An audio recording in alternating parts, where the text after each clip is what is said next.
নমস্কাৰ, আজি আমি যাবলৈ আৰম্ভ কৰিছোঁ মা কামাখ্যা দেৱালয়লৈ। এতিয়া চলি আছে অম্বুবাচী মেলা। অম্বুবাচী মেলাত এইবাৰ পিছে কিছু সুকীয়া পৰিৱেশ। অম্বুবাচী মেলাৰ এই সময়ছোৱাত ফেৰী কাৰৰ ব্যৱস্থা কৰিছে, অৰ্থাৎ মানে বাছেৰে বা নিজৰ বাহনেৰে ওপৰলৈ যাব নোৱাৰিব। গতিকে ফেৰী কাৰ কিন্তু সকলো কাৰণে নহয়, এয়া হৈছে জৰুৰীকালীন সেৱাৰ লগত জড়িত লোকসকলৰ বাবে। বাকীসকলে পদপথেৰেই তেখেতসকলে খোজকাঢ়ি দীঘলীয়া কষ্ট কৰি মা কামাখ্যা মন্দিৰলৈ যাব লগা হৈছে। আৰু এইবাৰ নিৰাপত্তা দিশটো যথেষ্ট কটকটীয়া কৰা হৈছে।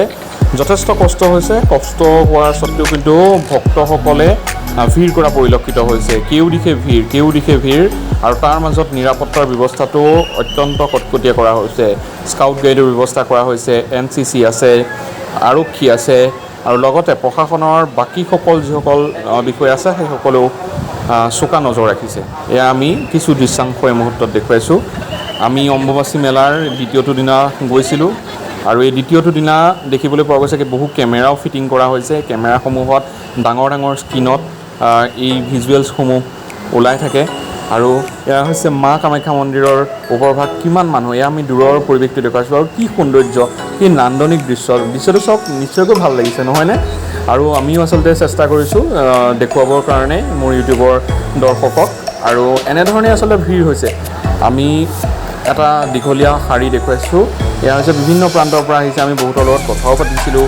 তেখেতসকলে কৈছে যে বহুত ভিৰ পাইছোঁ আৰু সমান্তৰালভাৱে বহু মেলা হৈছে, বহু সা সামগ্ৰী হৈছে। আমাৰ অৱশ্যে মেলাত সা সামগ্ৰী কিনাৰ সময় নহ'লে, কাৰণ যথেষ্ট ভিৰ আছিল।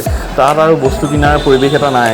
গতিকে আমি পৰিৱেশটো দেখুৱাইছোঁ, আপোনালোকে চাওক কি ধুনীয়া পৰিৱেশ এটা। এয়া দীঘলীয়া লাইন, মানুহবোৰ আহি আছে।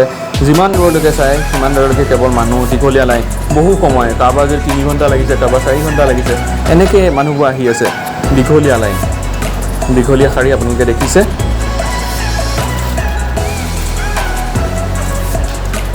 আৰু যেনিয়ে চায় তেনিয়েই কেৱল মানুহ আৰু মানুহ।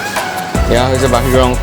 সমান্তৰালভাৱে পানীৰ গাড়ী আহি আছে, আৰক্ষী আছে, SDRF আহি আছে, সকলো আহি আছে। আৰু মা কামাখ্যা মন্দিৰত অম্বুবাচী মেলা সেয়া নতুনকৈ কোৱাৰ প্ৰয়োজন নাই। কি এক পৰিৱেশৰ সৃষ্টি হয়, জনসমুদ্ৰত পৰিণত হয়। এয়া চাওক, মন কৰক কেনেকৈ আহি আছে মানুহবোৰ খোজকাঢ়ি তলৰ পৰা ওপৰলৈকে আহি আছে। আৰু মা কামাখ্যা মন্দিৰৰ আচলতে এই সময়ছোৱাত দৰ্শন লাভৰ কাৰণে যথেষ্ট চেষ্টা কৰে। আৰু এইবাৰ শিবিৰসমূহৰ কথা আমি ক'ব বিচাৰিছোঁ। 3টা শিবিৰৰ ব্যৱস্থা কৰিছে, সেয়া যথেষ্ট দূৰত আছে। আৰু ক'ভিড আৰু বানপানী যিহেতু চলি আছে, গতিকে তাৰ বাবে এনেধৰণৰ ব্যৱস্থা গ্ৰহণ কৰিছে। এয়া হৈছে পদপথত আহি থকা দৃশ্য, পাহাৰৰ দৃশ্য। পাহাৰত এনেধৰণে ব্যৱস্থা কৰিছে। ফেৰী কাৰ এখনত আমি আহি থকা সময়তে কিছু ভিডিঅ' লৈছিলোঁ, সেই ভিডিঅ' দিছোঁ। আমাকো আচলতে তাত আহিবলৈ দিয়া নাই। আমাক যিহেতু আমি কিছু জৰুৰীকালীন সেৱাৰ লগত জড়িত, আমাক গাড়ীৰ ব্যৱস্থা দিছিলে। এয়া হৈছে ফেৰী কাৰ আৰু আমি এই মুহূৰ্তত সেইসমূহ ভিজুৱেলছ দেখুৱাইছোঁ। মা কামাখ্যা মন্দিৰৰ পৰিৱেশটো আচলতে আমি যিসকল আহিব পৰা নাই সেইসকলক আমি ইয়াৰ পৰাই মোৰ ইউটিউবৰ জৰিয়তেই দেখুৱাবলৈ যত্ন কৰিছোঁ। আপোনালোকে ভিডিঅ'টো চাই থাকক আৰু নতুন দৃশ্যসমূহ আমি এই মুহূৰ্তত দেখুৱাইছোঁ।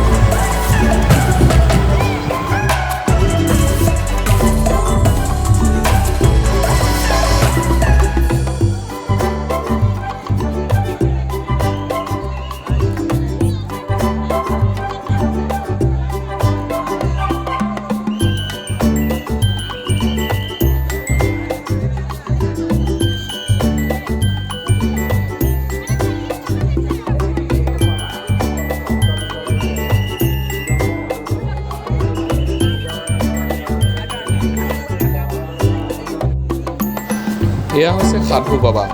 আমি আগৰ ছবিবোৰ দেখুৱালোঁ। এয়া হৈছে সাধু বাবা। বিভিন্ন প্ৰান্তৰ পৰা সাধু বাবা আছে আৰু সাধু বাবাসকলে সাধনা কৰি আছে। আৰু এনেধৰণেই তেখেতসকলে সাধনা কৰিছে। বহু প্ৰান্তৰ পৰা আহিছে, অসমৰ পৰা আহিছে, অসমৰ উপৰিও বাকী ৰাজ্যসমূহৰ পৰা আহিছে। কোনোবা গুজৰাটৰ পৰা আহিছে, কোনোবা শিলিগুৰিৰ পৰা আহিছে, কোনোবা কলকাতাৰ পৰা আহিছে। এনেধৰণে আহিছে, সাধনা কৰি আছে। আৰু এয়া হৈছে মন্দিৰৰ নান্দনিক সৌন্দৰ্য। অম্বুবাচী মেলা এইবাৰ অনুষ্ঠীয়াকৈ আয়োজন কৰিছে বুলি শুনিছিলোঁ, কিন্তু দেখিবলৈ পোৱা গ'ল যে ভিতৰত ভক্ত সমানেই আছে, আগৰ সমানেই আছে। বৰঞ্চ বেছি হৈছে বুলি ক'লেও ভুল কোৱা নহ'ব। আৰু খুব সুন্দৰকৈ সজাই তুলিছে মন্দিৰৰ ভিতৰ ভাগ, বাহিৰ ভাগ। আৰু এনে সময়ছোৱাত গৰম, আৰু এই গৰমৰ সময়ছোৱাতেই লাইটবোৰ আছে, এক উত্তাপটো বাঢ়ি গৈছে লাহে লাহে আৰু আমি ছবিবোৰ সংগ্ৰহ কৰি আছোঁ। আচলতে প্ৰতিটো দৃশ্য সংগ্ৰহ কৰাটো সম্ভৱ নাছিলে আমাৰ কাৰণে, তথাপিও আমি যিখিনি পাৰোঁ সেইখিনি আমি সংগ্ৰহ কৰিলোঁ। এয়া হৈছে কেমেৰাবোৰ, দেখিছে এয়া কেমেৰা, আৰু এই কেমেৰাবোৰে এটা এটা কোণত এই কেমেৰাবোৰ দিয়া হৈছে। প্ৰতিটো কোণতে আছে বুলি ক'লেও ভুল কোৱা নহ'ব, আৰু তাৰ মাজত কিছুমান থাকে ন পকেট মাৰৰ নিচিনা তেনেকুৱা, গতিকে সেইবোৰৰ কাৰণে আচলতে এইবোৰ দিয়া হৈছে। আৰু এটা কথা ক'ব লাগিব, আচলতে কামাখ্যা মন্দিৰৰ প্ৰতি এটা বিশ্বাস আছে, লোকবিশ্বাস আছে। বছৰ বছৰ ধৰি কামাখ্যা মন্দিৰৰ প্ৰতি যি শ্ৰদ্ধাশীল মনোভাৱ, সেই মনোভাৱটো আচলতে সকলোৰে মনত থাকে আৰু কামনা কৰে যে মা কামাখ্যা মন্দিৰলৈ যদি আহে, মাৰ দৰ্শন লাভ কৰে, তেতিয়াহ'লে সকলো আশাই আচলতে পূৰণ হয়। আৰু এয়া হৈছে নীলাচলৰ বুকুৰ পৰিৱেশ। কি এক পৰিৱেশ, এগৰাকী সাধু বাবা দেখিছে সাধনাত ব্যস্ত, আৰু এয়া হৈছে বিভিন্ন প্ৰান্তৰ লোকসকল। আৰু পূজাৰ কিছু নিৰ্দিষ্ট সময় থাকে, সেই পূজাৰ সময়খিনিত আচলতে এনেধৰণে বহুতে বহি থাকে, পাৰত বহি থাকে আৰু ভিতৰত পূজা চলি থাকে, আৰু তাৰপিছত আশীষ নিৰ্মালি পুনৰ গ্ৰহণ কৰে, আৰু এনেধৰণেই আচলতে নিয়মবোৰ চলি আছে। এয়া হৈছে পাহাৰৰ দৃশ্য, কেনেধৰণে আচলতে ইয়াৰ পৰিৱেশ, কি সুন্দৰ এটা পৰিৱেশ আপোনালোকে দেখিছে। দূৰ দূৰলৈকে কেৱল ভক্ত ভক্ত ভক্ত, মুঠতে কেইবাটাও কোণ আছে, কেইবাটাও কোণত মানুহো দেখিবলৈ পোৱা গৈছে। আৰু এয়া আন এটা পৰিৱেশ, ছিকিউৰিটিৰ ছিষ্টেমটো দেখুৱাইছোঁ।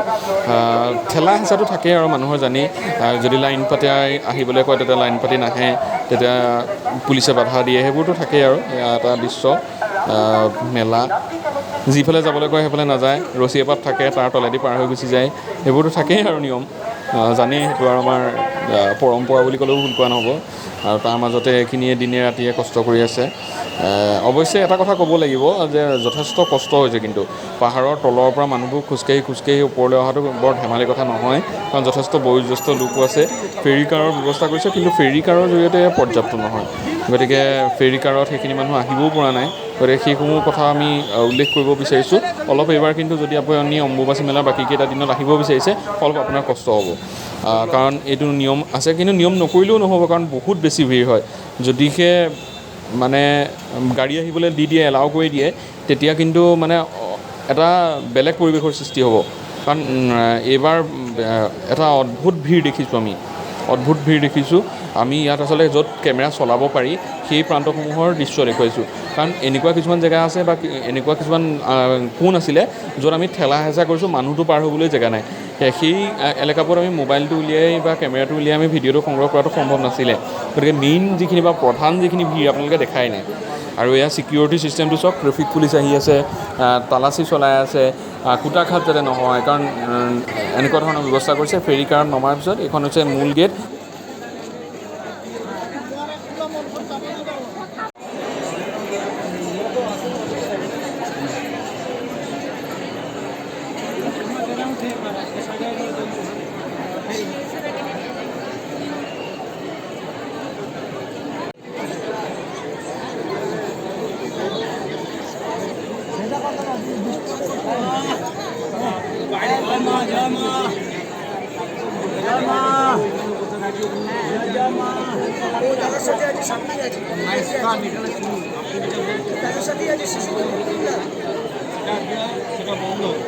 আমাৰ কাছে নেই, ওই